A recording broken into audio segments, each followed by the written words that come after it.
But with Abigail Spanberger, it's like you never see her in the office, okay? And to Vindman's credit, he actually holds real live town halls where you can go in, okay? You put your name on a piece of paper, you stand up, and you raise and this your is a body cam. This is not your word against the Prince William County Police Department and Virginia State Police. Exactly. You have a body cam where Virginia State Police and Prince William County Police are dragging Tatiana David out of her vehicle after they shot and killed her. After they murdered her. After they murdered her. You have the body cam. I have the body cam. So what is Lieutenant Governor Sears going to do about a murder that took place on video by police? Okay, and what is Abigail Spanberger going to do about a murder of a black woman as a former service member that took place on video by police? What are they going to do about it? Okay, I mean, instead of talking about the bathroom issue, instead of constantly bragging about how you were in the CIA, right? Why don't you tell us what you're going to do for the real people, the real issues that are grieving this community? Are they going to do that? You know, I don't know, to be honest with you, because these people, they want a message that is like generic. You know, they're like robots. Somebody's telling Lieutenant Governor Sears that everybody cares about the bathroom issue. That's what they're telling her. That's what her campaign manager is probably telling her. Keep talking about the bathroom issue. And then Abigail Spanberger, her campaign manager, is probably telling her, just keep bragging about how you were in the CIA. Okay? Talk about really nice things, but when you are elected, you're nowhere to be found. You're nowhere, you can't even, you can't even meet her. I went like 10 times to her office. I think I went 5 times to the DC office, and I went 5 times to her Fredericksburg office. And none of those times she was in office. Well, in her defense, What's her defense? In her defense, she's open to this community that you can reach out to her and you can ask her any question. I have a video for you. Bullshit. I have a video for you, and let's pull up that video. Amar, let me tell you about Abigail Spanberger's town halls. Okay. Yeah. The town halls are done through the phone. You have to call in, and when you do call in, you get an operator. The operator will ask you, what is your question going to be about? And then they decide if your question should be asked or not. So you're telling me that she's selectively picking up issues? Like she's selectively picking up the phone call? Every single time, if you are not kissing Abigail Spanberger's ass on the town hall, your call is not getting through. They're going to tell you, we'll take your phone number and we'll have someone reach back out to you. Bullshit. Well, let's go through. Bullshit. And by the way, I'm telling you, she never holds live town halls. So let's go to this video. She's a robot. Let's go to this video. She's a hologram. Let's go to this video because this video, I mean, what you're saying is really disturbing. If you're saying that she's going to pick and choose what issues to answer, that's exactly what Lieutenant Governor Sears is talking about. I mean, Lieutenant Governor Sears is posting a video where Abigail Spanberger tells you can ask me any question. Let's go to the video. Do me a favor. I honestly don't see a difference between Amy Ashworth, how she runs things, and Abigail Spanberger.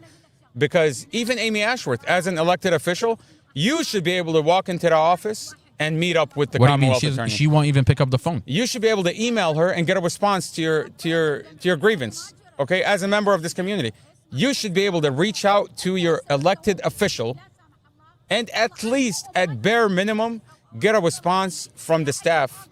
And in Abigail Spanberger and Amy Ashworth's case, you don't get a response. You don't get a response at all. I mean, I have emails upon emails that I sent to Abigail Spanberger and Amy Ashworth, and I have yet to receive a response from either one. And their town halls, I'm telling you, the town hall, it's like she's a hologram. And the only time she'll ever notice that you're there as a hologram is if you're kissing her ass. Well, I have a video where Abigail Spanberger is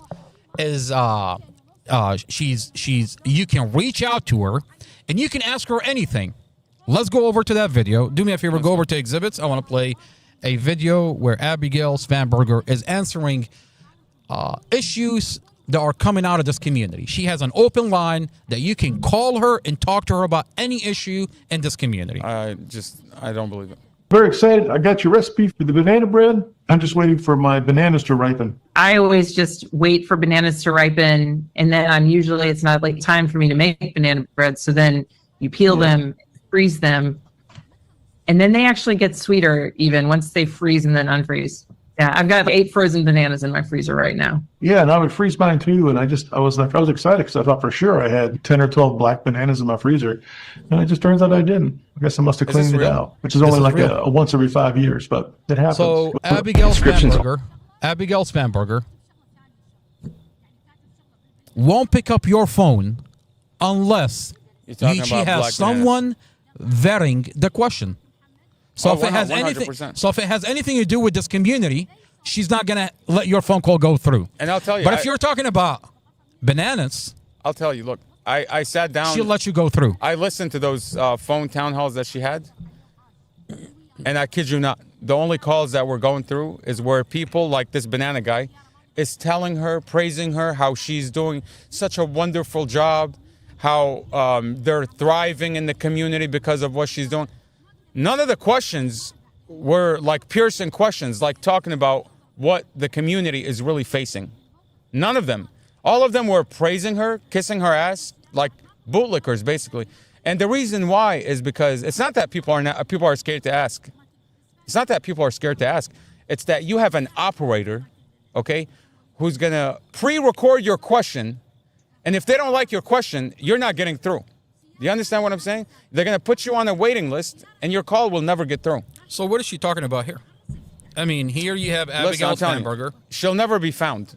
I mean, as an elected official, she will never be found. So, but here I'm watching an ad. Do me a favor, go over to exhibits. I mean, speaking from experience, you'll never find her. From our stunning landscapes to our diverse communities, Virginia is a lot of things. But most importantly, it's home. I'm Abigail Spanberger. I grew up here in Central Virginia, and now my husband Adam and I are raising our 3 girls here, teaching them, like my parents taught me, that if you see something wrong, do everything in your power to right it. It's why I committed to a life of service for our country and for the people of Virginia. First in law enforcement, then at CIA, working to keep our country safe. And today in Congress, where despite dangerous polarization, I have found ways to bring people together and focus on what really matters. Providing veterans with the support they need. The group of... Did she say veterans? Veterans. Okay, well, let me show you a body cam of a veteran. All right, she says, if you see something, say something. You want me to keep playing it, or you want me to play the body cam? Let's play it. Let's play it. And then, veterans who need help is military firefighters. Abigail Spanberger's Firefighters Protection Act would change that. Supporting small businesses so they can grow. Assisting families and communities struggling with addiction. The Summer Barrow Act. It's the 12 different grant programs to fight addiction. These programs are going to save lives. Somebody else is not going to go through what we went through. Proving that to get things done, people must come first. But today, we find ourselves at a crossroads. Our country and our Commonwealth are facing fundamental threats to our rights, our freedoms, and to our democracy. Legislative battle set to unfold in Virginia. Virginians are at risk of losing the right to reproductive freedom. One Virginia county to remove certain books from its curriculum. The chaos that stunned the world. Government shutdown. While some politicians in Richmond focus on banning abortion in books, what they're not doing is helping people. I know how to bring people together and get real things done that improve lives. That's why I'm running for governor. Because when we rise above the chaos and division, we can focus on what matters most to Virginians. Lowering prescription drug prices, growing the middle class, lowering costs and easing inflation. No more using teachers and our kids as political pawns. It's about focusing on recruiting and retaining teachers so all of our kids can succeed. And stopping extremists from shredding women's reproductive rights. Even in this moment of deep division, we can seize the opportunity. I am running to serve all Virginians in every community across our Commonwealth, because it's about time we do what's right for everyone. And that's what matters most. If you can find her. If you can find her. Now, before you give Abigail Spanberger your vote, you might want to ask Abigail Spanberger and Lieutenant Governor Sears. Well, you can ask Abigail Spanberger because she was the congresswoman at the time for Virginia. What did you do as congresswoman for this veteran who was shot and killed by police? This is a body cam. This is on the news. Fulcrum is the industry-leading platform for geospatial field process management and data collection. An update. On the news, they tell this community that Tatiana David, who used to be a service member, she served this country 5 years.